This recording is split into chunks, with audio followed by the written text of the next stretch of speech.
En esta presentación repasaremos a los incidentes por punciones y salpicaduras, las acciones que podemos tomar para prevenir que esto ocurra, así como para minimizar las consecuencias a nuestra salud en caso de que nos incidentemos. Los incidentes por punción son aquellos en donde un objeto que tenga una punta fina o un borde afilado y que haya sido usado en la atención del paciente previamente y por lo tanto haya sido expuesto a fluidos corporales, penetra la superficie corporal del personal de salud, es decir, la piel, mientras que las salpicaduras van a ser el contacto de fluidos corporales de un paciente con las mucosas o con una herida en la piel del personal de salud. Las mucosas más frecuentemente involucradas se localizan en la cara y tenemos en primer lugar a la conjuntiva, siendo la nariz y la mucosa oral mucho menos frecuentemente afectadas. Ambos incidentes nos van a conferir un riesgo biológico, es decir, la probabilidad de que suframos alguna infección, alergia o toxicidad por algún agente biológico que pudiera o no estar presente en los fluidos corporales que se introdujeron en nuestro cuerpo como consecuencia de la punción o de la salpicadura. Este riesgo biológico se enfoca principalmente en patógenos que se puedan transmitir por la sangre, para los cuales un tratamiento temprano nos pudiera prevenir, nos pudiera prevenir consecuencias importantes para la salud o para los cuales existe una profilaxis que pueda prevenir la adquisición de la infección en un primer lugar. Ahora, este riesgo biológico va a depender de factores intrínsecos al evento, al paciente y al personal de salud. En el caso de los eventos, las punciones nos van a dar un mayor riesgo que las salpicaduras.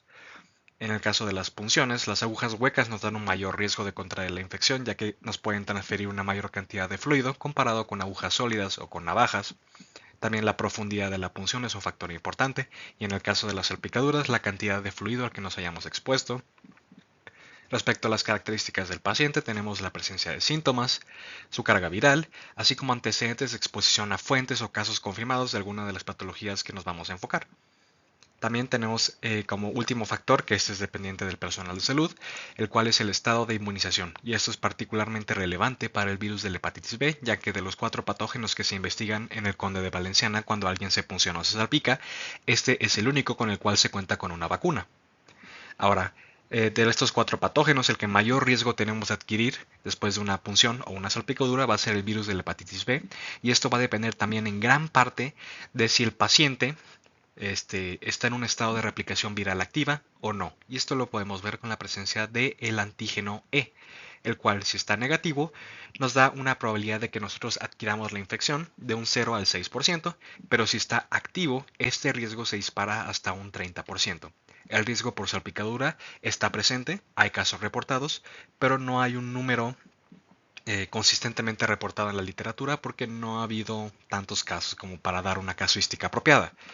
En segundo lugar, por riesgo de transmisión, tenemos al virus de hepatitis C, el cual tiene un riesgo de adquisición por punción del 1.8, y hasta el momento no ha habido casos reportados en la literatura de casos adquiridos de VIH-C por salpicadura. En tercer lugar, tenemos al VIH con un riesgo por punción del 0.3% y un riesgo por salpicadura que sí ha sido bastante estudiado y que se ha visto que es aproximadamente del 0.01%. Sin embargo, de estos 4 patógenos, este no tiene cura, y es por eso que nos tomamos más en serio este riesgo menor. Finalmente, y el sífilis, hay reportes de casos en donde los doctores han adquirido la infección posterior a exposición conjuntival a secreciones de pacientes que tengan al treponema pallidum en su sangre. Sin embargo, no ha habido suficientes casos como para dar una probabilidad de riesgo para ambos tipos de exposición. Si nos picamos o nos salpicamos. Lo primero que tenemos que hacer es suspender cualquier actividad que estuviéramos realizando al momento del incidente. Después tenemos que hacer un lavado. En el caso de las punciones, tenemos que hacer un aseo con jabón y agua a chorro a fin de eliminar cualquier resto en la herida de punción, y después tenemos que hacer antisepsia con gluconato de clorhexidina. En el caso de las salpicaduras o las heridas cutáneas, salpicaduras con mucosas o heridas cutáneas, tenemos que hacer una irrigación bajo chorro de agua por 5 a 10 minutos, o en el caso de las salpicaduras conjuntivales, podemos recurrir a estas estaciones de trabajo que se encuentran afuera de los quirófanos o en los laboratorios clínicos y tomar una de estas 2 botellas de solución salina estéril y vaciarla en la totalidad de su contenido en el ojo afectado a fin de barrer cualquier resto de fluido que pudiera estar presente. Después de hacer el lavado, independientemente de si fue una punción o una salpicadura, tenemos que reportar el incidente, primero a nuestro jefe inmediato, el cual notificará a talento humano. También nosotros tenemos que ir a la unidad de vigilancia epidemiológica a fin de llenar un acta de incidente. Esto solamente si el incidente ocurre en horario laboral, el cual es de lunes a viernes de 8 a 2 de la tarde. En caso de que nuestro incidente ocurra en fines de semana, días festivos o después de las 2 de la tarde, podemos recurrir, en el caso del Conde de Valenciana Centro, al tercer piso de hospitalización con el personal de enfermería, el cual nos va a dar una acta de incidente, que es el mismo documento que nos darían en la unidad de vigilancia epidemiológica y que se encuentra ejemplificado aquí a la derecha. Y después de llenarlo tenemos que notificar a la UV por correo, con los datos que se presentan aquí abajo. Esto, repito, solamente si nuestro incidente ocurre fuera de horario laboral. Si acudimos directamente a la UV no tenemos que enviar correo. Después de reportar el incidente, se nos enviará a la toma de muestra. Si esto ocurre en horario laboral y en la sede de Conde Centro, la UV nos mandará al cuarto piso de hospitalización, o si esto ocurrió fuera de horario laboral, el personal de enfermería en el tercer piso será el que nos tome la muestra y envíe esta muestra a un laboratorio subrogado que vendrá a recogerla. Independientemente de dónde se haya tomado la muestra, los resultados se nos tendrán que entregar dentro de las próximas 24 horas y nosotros tendremos que reportar los resultados a la unidad de vigilancia epidemiológica para determinar las acciones de seguimiento y profilaxis si es necesario. El seguimiento consiste en tomas subsecuentes al mes 3, 6 y al año después del incidente. La UV nos mandará recordatorios de que tenemos que acudir para estas tomas, pero es nuestra responsabilidad acudir para que se tomen y que se continúe el seguimiento. En caso de que el riesgo del incidente o las características del paciente lo ameriten, en el mismo día del incidente se puede realizar una toma también al paciente. Y las pruebas que se realizan son serología contra VIH, virus de hepatitis B, C y la prueba BRDL no treponémica para sífilis. También en pacientes de muy alto riesgo se puede solicitar carga viral tanto para el paciente como para el personal de salud a fin de poder captar una infección en este periodo de ventana en el cual todavía no se han generado anticuerpos. En este flujograma del Conde de Valenciana se resumen los pasos a seguir posterior a un incidente por punzocortante o fluidos y prácticamente describen los pasos que ya se vieron previamente en la presentación. Son el lavado, el reporte, la toma de muestra, la entrega de resultados y el seguimiento por parte de la UV. Además del seguimiento por parte de la UV, ¿qué otras medidas se pueden tomar en caso de que algún incidente ocurra y el paciente sea seropositivo para alguna de las patologías que se investigan?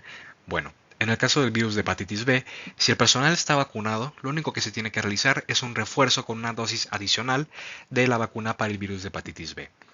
En caso de que el personal de salud no esté vacunado, se tiene que dar inmunoglobulina dentro de las primeras 2 semanas después de la exposición y después iniciar un esquema de vacunación acortado con una dosis al día 0, al mes y a los 4 meses en las primeras 48 horas después del incidente.